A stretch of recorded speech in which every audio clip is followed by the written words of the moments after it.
Leadership is a critical component of any successful business. We have a special guest with us today, and we are going to share one leadership tool that you are probably overlooking. We're going to dig into all the details so that you can start putting this tool to use in your business today.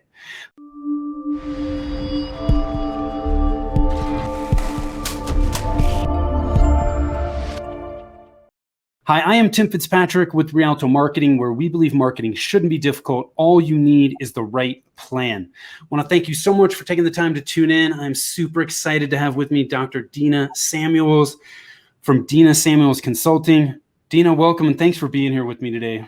Thank you so much for having me, Tim. This is great. Yes. Well, and you used to live where I do, but you've recently moved. You moved from Colorado to DC. That's been a good move for you? It's been great. I'm closer to my kids now and just feel really good about the move. Really yes. Good. Awesome. Well, it's always good when moves are a good thing, not the opposite. So before we start talking and dig into this leadership tool, I want to learn a little bit more about you, what you're doing. We usually start with some rapid fire questions. Are you ready to jump into those? Ready to jump in. Okay. All right. Awesome. So when you're not working, how do you like to spend your time? Well, of course, salsa dancing. Why wouldn't I? Okay. Salsa dancing. I love it. Gosh, this could move into the next question is what's your hidden talent? Well, yeah, that definitely salsa dancing. Most people don't know that about me. I would say my hidden talent is I can hold plank for 3 minutes at least. Wow. Okay. I'm impressed. So for those people that don't know what the plank is, you're on your elbows, either elbows or hands, and you're in a plank position. So your whole body is flat and you're just holding yourself up. Yep. So your body is parallel to the floor. Well, yeah, except your heels are lower than your arms. So it's more like at an angle, but slight angle. And for anybody that has done the plank, you know that 3 minutes is a darn long time. What's the best piece of advice you've ever been given? I would say that when you do what you've always done, you'll get what you've always gotten. And so what does that mean in our lives in terms of like, what do we need to shift to do things so that things show up differently than how we are currently? Yeah. That's a very appropriate piece of advice for what we're experiencing today, isn't it? What's one thing about you that surprises people? That I've been a lead singer and rhythm guitarist in a band for over a decade. Awesome. What kind of music? Classic and alternative rock, but I love like R&B and more soulful stuff as well. Very cool. See, that could have been a hidden talent too. You're just throwing all kinds of things out at me. What does success mean to you? For me, success is probably different than most people's idea. Maybe not, but I think about it as spending the bulk of each day in a place of open-heartedness. I think about, when I'm open-hearted, it's sort of like I'm open to anything, and I what I call infinite potential. That's who I am. That's who I think we all are. And so success to me is living in that space. To me, that's like where the juice of life flows. So if you can be in that space, you will naturally be successful. I believe so. Mm-hmm. Very cool. Where's your happy place? On the beach, listening to the waves, Yes. Well, so it's good that if that's your happy place, it's good that you moved from Colorado because we don't have a whole lot of beach. It's really true. I'm telling you, I've spent more time in the last couple of months just since I moved here. I've spent more time by the Potomac than, I'm just like, can't get enough of the water. Awesome. What qualities do you value in the people you spend time with? I would say integrity first and foremost. I would also add to that, like trustworthiness, compassion, joy, that they're joyful in their lives. People who are dragging the energy down in any given space. Like if a friend needs a hand, needs a shoulder, I'm there. I'm happy to hear it. But if there's just this constant state of drama, Yeah. Not so much. So Yeah. coolness. Yeah. That's what Awesome. I find. Thank you for sharing that. So tell us more about what you do at Dena Samuels Consulting. How are you helping business owners? What's that look like? Yeah, absolutely. So just as a quick background, so I was teaching at the University of Colorado in Colorado Springs for 20 years. Social justice studies is what I focused on. So courses on racism, sexism, heterosexism, ageism, ableism, all the things. And I was consulting at the same time, writing books and all of that. And people would have called me and said, hey, I saw, I read your book. Can you come and speak? Those kinds of things. So about 3 years ago, I left my tenured position to consult full time. And now, especially after George Floyd's murder last summer, end of spring, I've gotten more and more calls from organizations, corporations, campuses that are saying, I know we need to do something, but I'm not quite sure what it is. So I've been doing a lot of that kind of consulting where sometimes I'll do an equity audit, which is, I don't really like the word audit, but it's more of an exploration into an organization to see how culturally inclusive are they. And so I do that. And then I bring trainings in where, whether it's on implicit bias, microaggressions, building a culturally inclusive environment, all of what I do actually is through the lens of mindfulness. And so we can talk more about that now, or do you want me to jump into that? Yeah, absolutely. Let's do it. So just for folks who are unclear about what mindfulness is really an ancient practice. It didn't start from anybody who looks like me with white skin. It was Eastern philosophy, Eastern practices. It comes from indigenous cultures, other religious practices. And what I learned about 7 or 8 years ago, I came across some research that showed if you have any kind of mindfulness practice, which could be where it came from. So maybe it's a prayer, some couple minutes of prayer, or it's a spiritual practice, or it's simply focusing on the present moment, right? Yeah. Focusing on your breath, for example. It actually calms you down, and all of a sudden your interactions with others shift. It in fact lowers your bias. And that's the research. That's what got me, that it lowers your bias. Because at the time I came across the research, I had been doing implicit bias, unconscious bias trainings for like a decade and a half.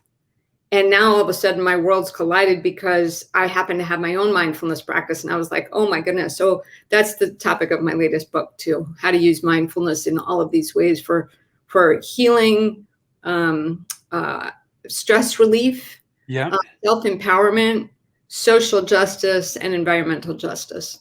So I use it as a tool. So when we talk about mindfulness, and obviously mindfulness is this tool that we're going to talk about today, because I don't think a lot of people immediately think of mindfulness when they think of leadership tools. But like, for example, meditation is a mindfulness practice, but there are a lot of other mindfulness practices as well, correct? Yes. And a lot of people get this confused. They think, oh, when you're talking about mindfulness, you're only talking about meditation, traditional meditation, yes. Zen meditation, those kinds of things. And that's just one piece of it that you may or may not want to practice. Yes. You could still be practicing mindfulness and never do any kind of formal meditation. Yeah. I think about mindfulness as a much bigger umbrella that incorporates so many other things. So for example, if you're a runner and you go for a run, maybe a couple times a week or every morning or whatever, and you're out there and you just feel all of the problems or anything you're concerned about, they just slip away. Yeah. Anybody who knows what that feels like, that's a mindfulness practice then. So most people are already doing some form of mindfulness in their lives. They just have not connected it with this. Yeah. And what it does is it clears away, It allows you space. That's where a lot of insight comes in, innovation. When our brains, our minds are calm and clear, that's when the excitement, that's when the juice starts to flow. Yeah. So it could be running, it could be drawing, it could be writing. Maybe you like to write in a journal. Maybe it's it could be just breathing. There's so many different ways that we can practice this. But I think one of the things you said is really important. You talked about being present, right? Practicing mindfulness is being present in that moment that you're in, right? So if I'm mountain biking, I'm not thinking about all the other stuff going on in my life. If I'm practicing mindfulness while I'm doing that, I'm listening to the tire on the dirt, or watching the sun come in through the trees, or whatever. Am I on the right track there? 100%. Yes, Okay. Absolutely. And in fact, using your senses is a great way to get into it. Like if you just pause for a second and listen to what's going on in the world, your hearing, your focus is on hearing. When you asked me what's the best piece of advice I've ever been given, the other one that I was thinking about was where your focus goes, energy flows. Yes. So if your focus is on what you're hearing around you, nothing else really comes into focus. Yeah. Right? If you are, smelling something, you think about, freshly baked bread or something cinnamon or something like that, all of a sudden it's like overwhelms all your other senses and you're really in the moment. You're in the present moment. So people listening or watching this may go, gosh, this is great, but this seems kind of like fluffy. Like, how do I bring mindfulness into my business and use it as a leadership tool? Yeah, lovely. It's a good transition into this in terms of being inside your organization, whatever that is, a corporation, campus, whatever. And basically, one of the ways, there's so many tools, and again, I have many tools in my latest book, but one of them is what I call a 10-second vacation. And I call it a 10-second vacation because that's what it feels like. You feel like you've been on vacation when you're done, and it literally only takes 10 seconds. The reason I use it as a leadership tool is because you can do it with nobody even noticing you're doing it.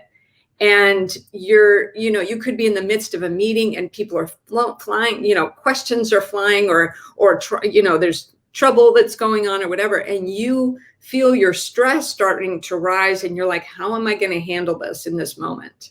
I'm sure we've all been there. We've all experienced something like that. And so this is the opportunity. The only thing you have to do is to remember you have access to it.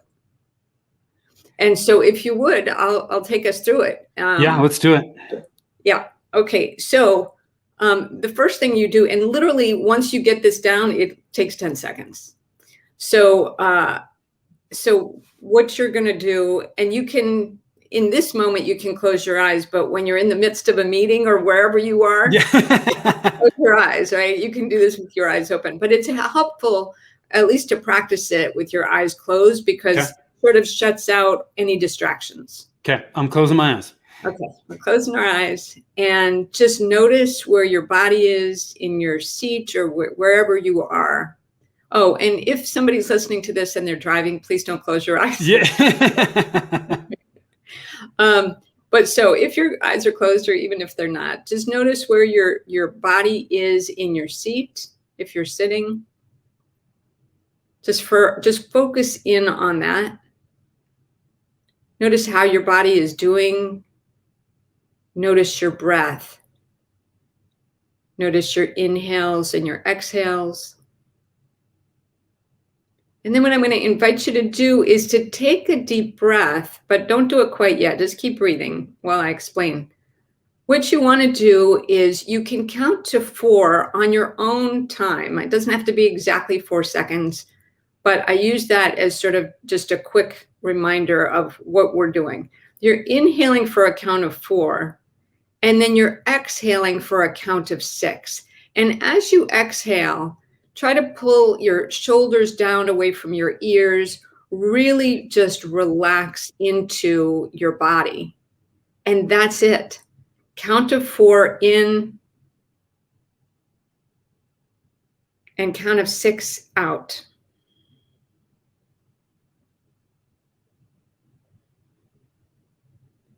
How do you feel? When you come back, feel free to go ahead and flutter your eyes open.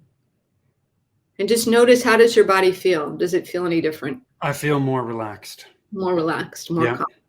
So when you think about this, so if things are flying in your face, right, that people are asking questions or demanding things of you or whatever, and you feel your anxiety rising or whatever, maybe there's some tension, maybe your face gets flushed, maybe you're triggered by something someone said, and you take that 10-second vacation, really what you're doing is you're calming your parasympathetic system. And what happens is, rather than reacting to what's going on, which isn't going to go well, by the way, probably. Yes. Yeah. If you're calm, the stuff is still there. You haven't gotten rid of anything, but what you've done, it's all still right in front of you, but you've changed yourself. You've changed the way you are relating to whatever the situation is. So you go from reacting to responding. Yeah. So it's a leadership tool. Yeah. So we can use mindfulness not only for ourselves, but everybody else in the company. And I'm assuming that also helps with the culture too, right? Because look, my wife was going through some training last week, and the person that was training her, he was super nice. And then one day something happened and he kind of snapped at her, and she came home to me and she was like, gosh, yeah, it was really weird. He got really upset with me today. And I'm like, I'm guessing that had nothing to do with you, and it had everything to do with something else that was going on. Sure enough, she goes back in Monday, totally different. And he actually apologized. He was like, I'm so sorry. There was some stuff that happened in his personal life that was just boiled up. Right. And that's how it was expressed. Well, that's obviously not a good thing for anybody. I'm guessing, look, none of us are perfect. We've all done that. Mm-hmm. But if we can use a tool like this to avoid those types of situations, it's better for everybody else involved, right? 100%. It shifts the way you see the world. It shifts the way other people see you. What I notice all the time is when I talk to my clients and they'll say, people are coming up to me saying, what have you done differently? You seem so much calmer and you seem so much more at peace. Like, can I have some of that? Yes. So it's catchy, if you will. Yeah. Do you, it seems to me that being able to use mindfulness tips like this 10-second vacation or anything similarly, you also have to have a certain level of self-awareness as well, because if you don't, you're not going to catch yourself going to that before you go to that place that you don't want to go, right? Mm-hmm. Yeah, that's a beautiful, very perceptive point. That mindfulness, as you practice the calming aspect of mindfulness, as you understand, as you feel your body, because it's really a bodily, it's not just from our head. We can kind of feel our body calm down. And the more we're in tune with what's happening in our body, the more we're able to respond in ways that are going to be more peaceful. And I think that over time and practice, you start to notice even the smallest, like subtle shifts in your body. Oh, my stomach seems to be clenching up right now. What's going on? Yeah. And that you may never have noticed before. You may never have realized before. So is what we focused on here is that you can use mindfulness as a leadership tool by using mindfulness to help make sure that you respond in any given situation the most appropriate and the most helpful way. Am I missing anything there? No, you got it. You got it. Awesome. I will also add, because what I do is diversity, equity, and inclusion work, is that it's not only the most effective way, it's also the most inclusive way. So that rather than, and this is sort of a tie-in to how does this work as an culturally inclusive tool, and that is that if you are calm, so think about it this way: we are all bombarded by stereotypes all day long, right? Yeah. It's in our culture. It's in the air we breathe. So when we see people or we're interacting with people across social differences that, maybe we don't have a lot of experience, or we don't have a lot of friends or colleagues or whatever that come from this particular social group membership, whether it's based on race or gender or sexual orientation or any of these things, right? And, what can happen is there can be sort of this disconnect, and because all the stereotypes are coming up. So the mindfulness practice, the way this works to become more culturally inclusive, is when you've practiced and my stomach's a little tight here because I'm talking to somebody who I don't know much about their culture, and I'm feeling a little nervous. I'm afraid I'm going to say the wrong thing. If you can notice that, right, then you're not going to just, try to be nice. Being nice, Right. we know that's not culturally inclusive. Just being nice. Like, obviously we want you to be nice, but we don't want people to say, well, I'm nice to everybody, so therefore I'm culturally inclusive. That's not how it works. We actually, I have my own research that shows, not talking about this stuff, race and gender and class, and it's called colorblindness, and it's actually more exclusionary. It's actually pretty racist to be colorblind, as it turns out. My own research shows that if you think, well, if we don't talk about it, or I don't know about somebody's race, or I don't talk about somebody's race ever, or people's race in general, I don't go to that subject because I'm afraid I'm going to get it wrong. It turns out their behavior is more exclusionary. This was like my own national research for my dissertation showed, I have the data to show that. And this was leaders across fields. It didn't matter what field they were in. It was, they thought, well, I should be colorblind. And as it turns out, no, that doesn't work. Yeah. So the idea here is, the reason that mindfulness works as an antidote to that is that when you're talking with somebody across social differences, and if you're having anxiety, you breathe into it as you're talking, and all of a sudden the stereotypes kind of calm down, and then you're interacting with the person in front of you. Yeah. So that is a mindfulness practice. Yeah. Do you feel like I want to jump ahead to one of the questions we were going to ask, because I think this is, since you're already talking about it, you mentioned this concept of mindfulness and, diversity, equity, inclusion. Let's dig into this a little bit. What is it? Sure. So again, this idea of being, calmly interacting with others. So what happens often in the work that I do is I'll go into an organization and they'll say, I'll hear people say, and I'm sure everyone here has heard this also, I don't have a bias bone in my body. I'm nice to everyone, and people really believe that's true. Well, I'm nice, so therefore. And as I mentioned before, that's just not enough. We are more segregated today in terms of race and some other social group memberships than we were even during the civil rights era. So we're not building relationships across social differences.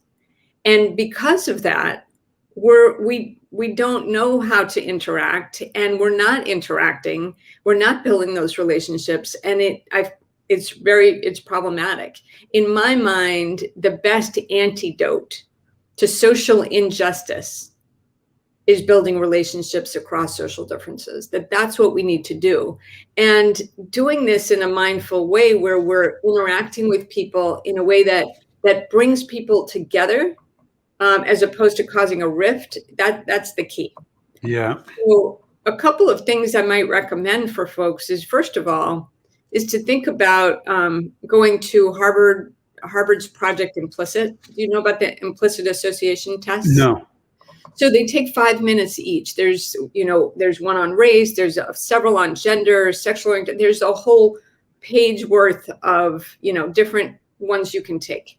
They each take 5 minutes, and it's compared with 10 million other people who have taken the test. So you get your results right away, and it shows you have a strong bias in favor of, let's say, as most people do in this country, a strong implicit bias in favor of whites against Black people. And that's literally, it'll show you that strong preference. You may have a moderate preference, you may have a slight preference, maybe there's no preference, and then it flips. So it's on a 7-point scale. You get one of those as what came out of here. And basically you're on a keyboard, and it's helping you to, and some people may have already taken it, where you're pressing with your, on the left or the right, or if you're on a mobile device, it's, you're using your thumbs left or right, or your fingers some way. And all that to say, what happens is they're really trying to figure out, it's pulling out what's in your brain that you don't know is there. That's what we call unconscious bias, right? And so once you get your results, you're like, oh, I didn't even know I had a bias against whatever group it is, right? And once you know that that's true, then that's like the first step, right? Please don't think, oh, I'll just take this test and I'll be done. I'm good. The second step is taking action. What does that look like? And so that's where I come in. I come in and do trainings on very specific strategies you can take to lower your bias. I always invite folks, especially white folks, but really everyone, to do the race test first, because most people, especially white folks, will take every other test there is except for the race one. Yeah. So afraid that it's going to show up that they're racist, which is not what the test is showing. Really, what the test will show is that there's some stereotypes that have gotten stuck in your brain that you don't even know are there. So it's not about blame or shame. It's more about, oh, once I know that they're stuck in my brain, now what do I do to minimize those biases? So you're helping people understand their individual biases. And once they understand those, then they can act and behave in a more inclusive way within the organization. Is that it? Yes. Okay. Down to the breath that they take before they engage. Yeah. Okay. That's where the mindfulness piece comes in. And my strategies are all filled with, we all breathe, right? We're all going to have breath till our last one. And so that's a beautiful way of calming ourselves down. It's such a useful tool that we have to use. What's the difference between unconscious and implicit bias? They're really used interchangeably. Okay. So implicit, you can think about it as the opposite of explicit. Explicit is something that is very obvious. It's out there. We know what it is. It's either spoken or the behavior that we show. Implicit is something that we don't even know is there. It's unconscious. It's hidden from us.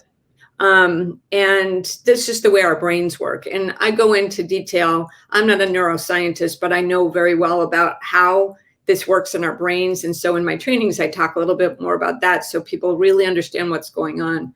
But that's sort of, like I said, it's sort of the first step.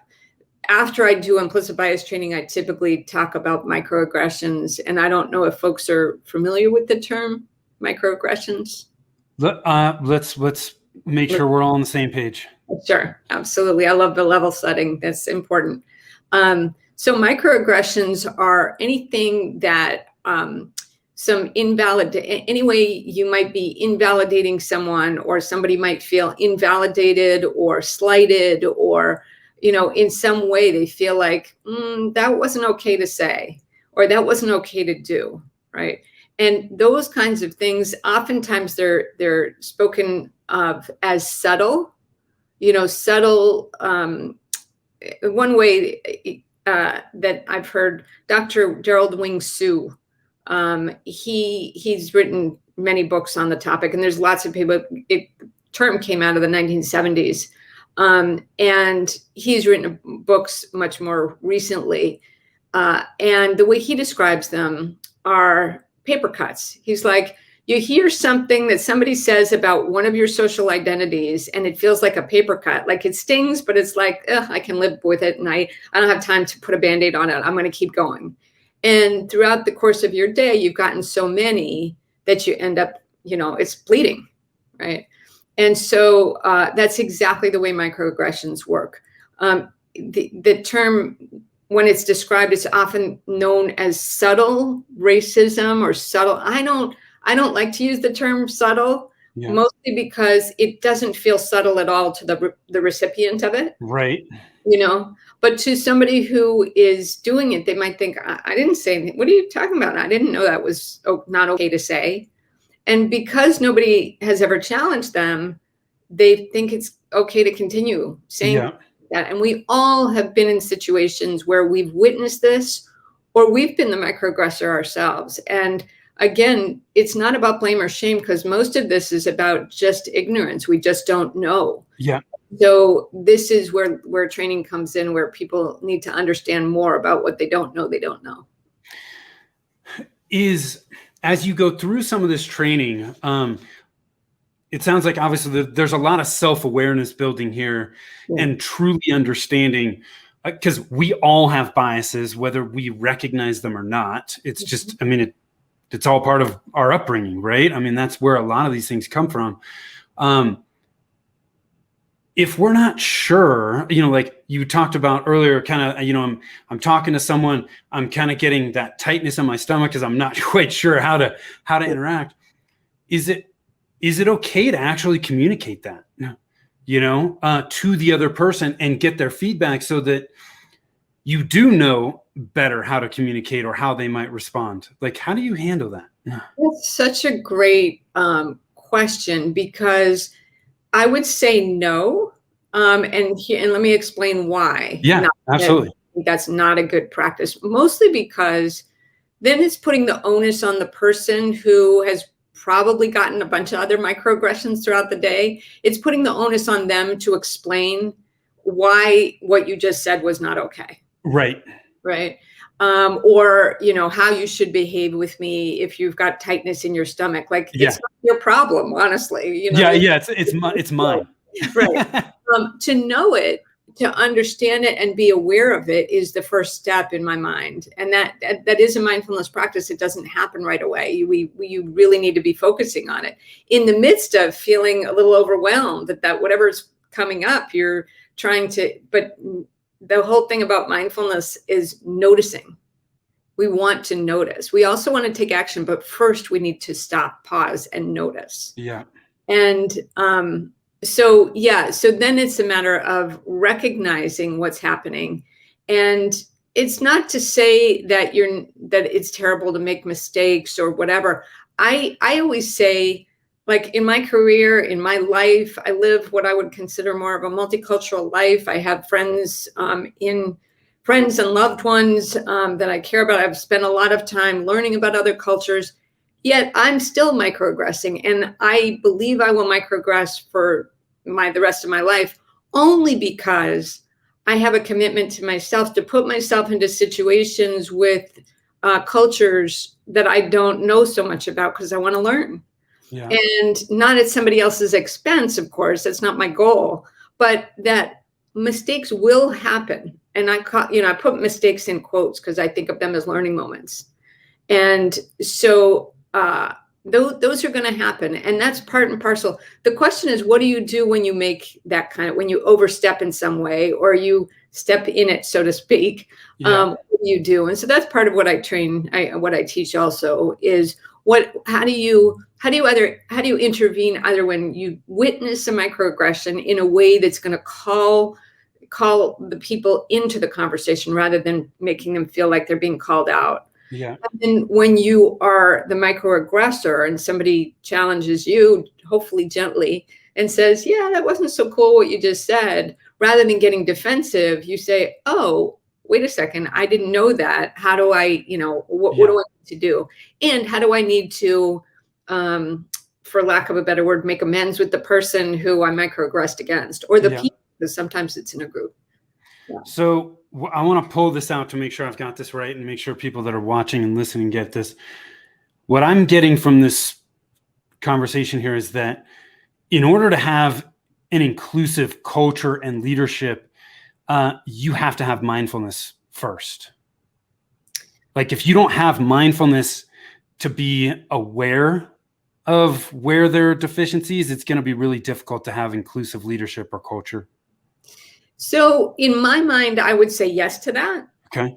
Maybe to other people, they'll say, there's other ways, and there are other ways. Before, I mean, I've been teaching inclusive leadership for, a couple decades at this point. And the first decade and a half, as I said, I didn't bring mindfulness into it at all. And I think they were still successful workshops and trainings and classes and stuff that I taught.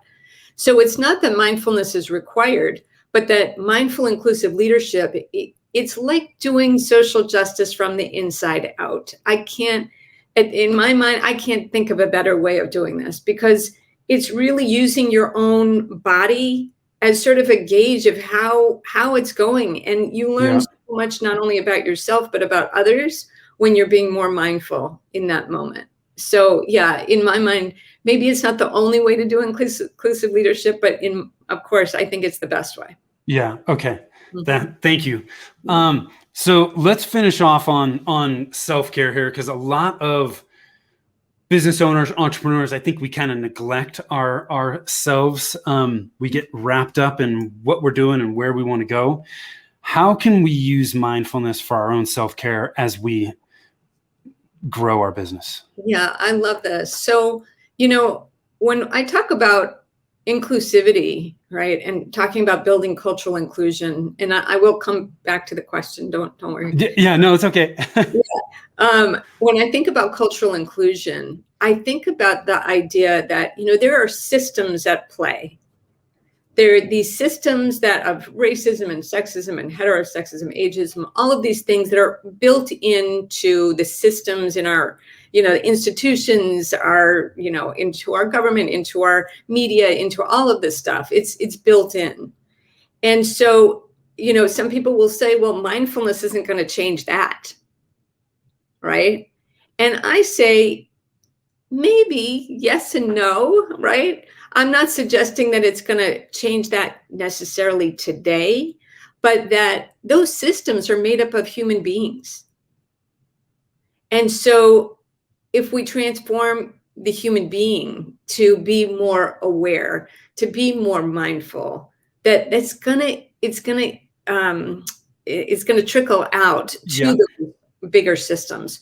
So when I think that's important to mention, but also for our own self-care, is to think about those systems are pressing on us all, and for some of us more than others, depending on the different social identities that you inhabit in your, whether it's based on any of the social identities I've mentioned before. And those systems can press on us. Self-care can look like what I was talking about. One of the many tools is that 10-second vacation. Is think about how if a microaggression happens, or something comes that, or somebody says something or does something, or a company or the United States, the government comes at you with something that feels oppressive. It's not that you're necessarily going to be able to change that thing today, but that for you, for your own self-care, taking that mindful approach, whether, like I said, whether it's running or, going for a walk in the woods, or climbing a mountain, or being out in nature, all of these things are beautiful mindfulness practices that allow you to resource yourself so that you're able to come back to the world, in ways that are going to be much more effective and calm, so that you can live a more peaceful and, in my mind, joyful life. Yeah. So would you say that doing that gives you space from it, so that when you come back to it, you can think about it more objectively? I think so. That you, maybe if there are things that are happening that are triggering for you, I'm not suggesting that, you go for a walk and, oh, it's all better now. Like fine. I'm not suggesting that at all, but I will say that it will make a difference in what your next steps will be. That you can, if you can, especially if you can clear your mind. Oftentimes we think, oh, I gotta really focus on this problem and really attack it. And people come at problems really violently. If you think about the language even that we use to think about problems. And so a mindfulness practice is to, if you can clear it away, one of the ways we can do that is to compartmentalize. We can put it in a box in our mind, right? In our mind's eye, we can kind of put it in a box and just breathe, knowing it's there. It'll be there when we come, when you come back, not a problem, not going anywhere.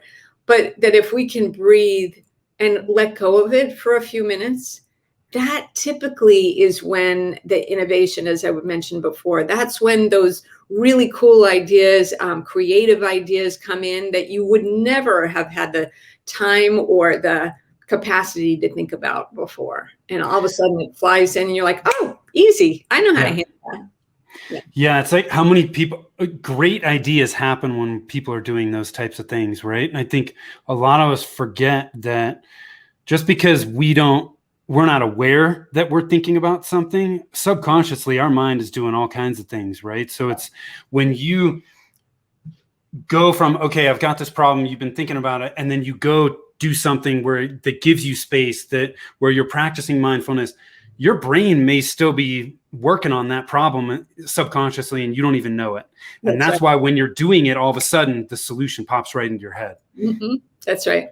And I mean, for anybody who is a writer, has written anything, oftentimes you're always advised, go take a break for a few minutes and then come back to writing again. That's why.